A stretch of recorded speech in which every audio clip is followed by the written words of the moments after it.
Hello friends, आज मैं आपको समरी बताने वाला हूँ। द फन दे हैड, ये है chapter class ninth English Bihar का फर्स्ट। ठीक है। सो ये स्टोरी है गाइस दो बच्चों की। ठीक है। और जो हमें ले जाते हैं वर्ल्ड ऑफ फ्यूचर में, जहाँ कंप्यूटर पूरी तरह से डोमिनेट करता है हर चीज़ में। सो यहाँ हमारे जैसे कि रोबोटिक्स हमारे टीचर्स होंगे। ठीक है। और बुक्स नहीं होंगी बिल्कुल भी। तो ऐसे में हमारा जो कंसेप्ट होगा स्कूल्स का, क्लासरूम का, वो पूरी तरह से चेंज हो जाएगा। और ये बात है, ये कहाँ ले गए हमें? 2157, यानी कि 2157 ईयर्स में ले गए हैं।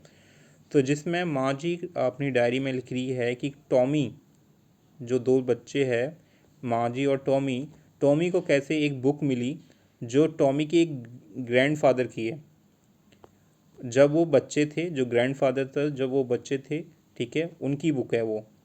और माँ जी को पता चलता है कि उस समय जो स्टोरीज हुआ करती थी वो किस पे लिखी जाती थी? पेपर्स पे।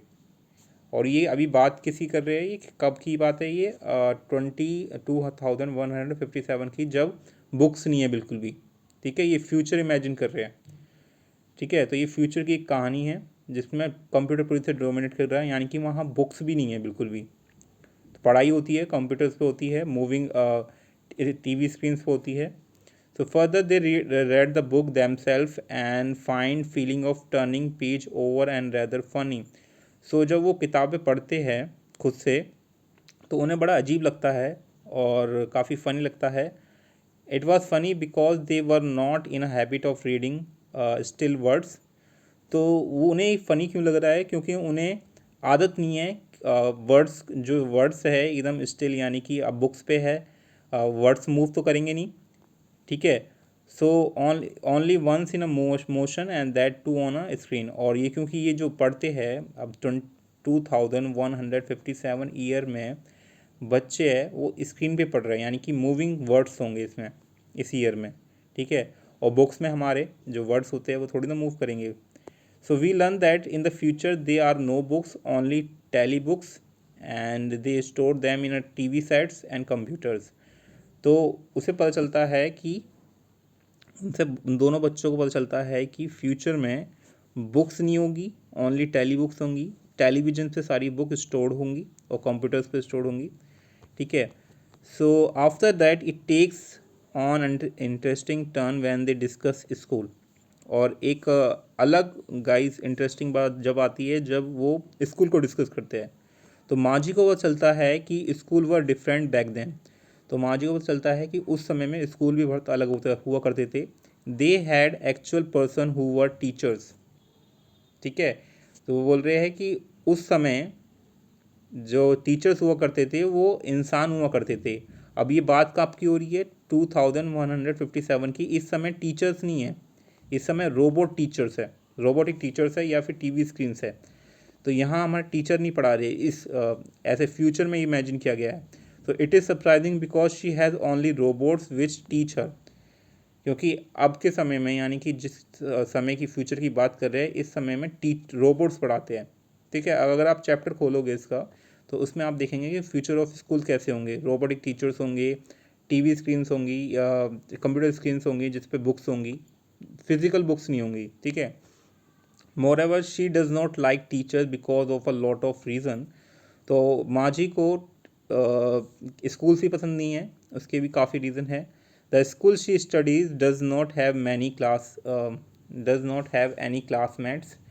सो जिस स्कूल में ये पढ़ती है वहाँ क्लासमेट्स नहीं हैं। In fact it does not even recess or a play ground. और यानी कि जिस स्कूल में ये पढ़ती है उसमें ना तो प्ले ग्राउंड है और ना रेसेस है। सो माजी and Tommy study in a virtual classroom. तो माजी और टॉमी 2157 फ्यूचर में एक वर्चुअल क्लासरूम में पढ़ते हैं, जहाँ रोबोट्स होते हैं teacher. Most importantly her school is next to her bedroom only. यानी कि जो स्कूल है उसका बेडरूम के बगल में ही स्कूल है, यानी कि and it is a room full of electronics, robots and gadgets. और जो रूम है जिसमें वो पढ़ाई करते हैं वो पूरी तरह से इलेक्ट्रॉनिक्स, रोबोट से भरा पड़ा है, गैजेट्स से भरा पड़ा है। और जो कंप्यूटर सॉफ्टवेयर है वो उसको सब कुछ सिखाते हैं। यानी कि आप इमेजिन कर सकते हैं कि 2157 ईयर्स, यानी कि जब ये साल होगा इसमें ये एजुकेशन इस तरीके से इमेजिन कर रहा है कि इस तरीके से पूरी तरह से ट्रांसफॉर्म हो जाएगी, और हो भी सकती है, क्यों ना हो सकती। क्यों जिस तरीके से टेक्नोलॉजी डोमिनेट कर रही है आज के समय में ही, आगे जाके देखना आपको यही पॉसिबल हो सकता है। तो when Margie attends her schools after learning about the earlier ones, तो माजी जब अपना स्कूल अटेंड करती है, ठीक है, अपने पिछले पिछले मतलब जबकि कहानी बता रहे हैं कि जब पेपर्स पे वर्ड्स लिखे जाते थे, स्टोरीज लिखी जाती है, उसके बारे में जानने के बाद जब वो अपना स्कूल अटेंड करती है तो she start wondering when she start studying she can not help but think about earlier days. यानी कि अगर वो सोचने लगती है कि अगर वो पढ़ाई करना स्टार्ट करती है तो वो हेल्प नहीं कर सकती कि पिछले दिनों में कैसे पढ़ाई की जाती थी, ठीक है। तो माजी वंडर्स अबाउट द फन, इससे थोड़ा आगे जाते हैं। When Margie attends her school, ये हो गया। तो माजी wonders about her grand parents would indulge in, तो माजी अपने ग्रैंड पेरेंट्स के बारे में सोचती है कि उनके ग्रैंड पेरेंट्स कैसे पढ़े होंगे। She imagine kids from different neighbourhood coming together merrily to attend school, वो अपने पड़ोस के बच्चों के बारे में सोचती है जो स्कूल मुश्किल से अटेंड करते हैं अब। So moreover, the fact that they were taught in the same thing, taught the same thing amused her. तो वो सोचती है कि उन्हें भी सेम चीज़ पढ़ाई गई है। It was because every one would help each other without homework. So यहाँ क्या है, क्योंकि अब क्या सिखाया जाता है, अब कैसे हेल्प की जाती है बिना होमवर्क के। तो thus in the end she left wondering about the fun they had. So यानी कि वो सोचते हैं कि कैसे उन्होंने फ़न किया होगा अपने समय में, जब अब तो बिल्कुल फ़न नहीं रह गया, क्योंकि क्लासरूम में ना तो होमवर्क होता है, होमवर्क और जो टीचर्स होते हैं वो भी रोबोटिक्स होते हैं। तो जो उन्होंने फ़न किया होगा अपने ज़माने में, वो काफ़ी अच्छा, मतलब क्या अच्छा एक्सपीरियंस होगा, ठीक है। तो ये जो कहानी है 2 बच्चों की है, ठीक है, जो 2057 ईयर में हैं, और वो उन्हें एक बुक मिलती है जो पुराने ज़माने की उनकी दादा दादी की है, और उस समय की पढ़ाई को वो इमेजिन करते हैं और पता लगाते हैं कि उन्होंने कितना फ़न किया होगा उस समय में जब उन्होंने पढ़ाई की होगी, क्योंकि आज के समय की जो पढ़ाई है वो पूरी तरह से बोरिंग हो गई है। Conclusion of the fun they had is to sum up the fun they had summary. This chapter throw the light on emerging technology and how it is overtaking the world.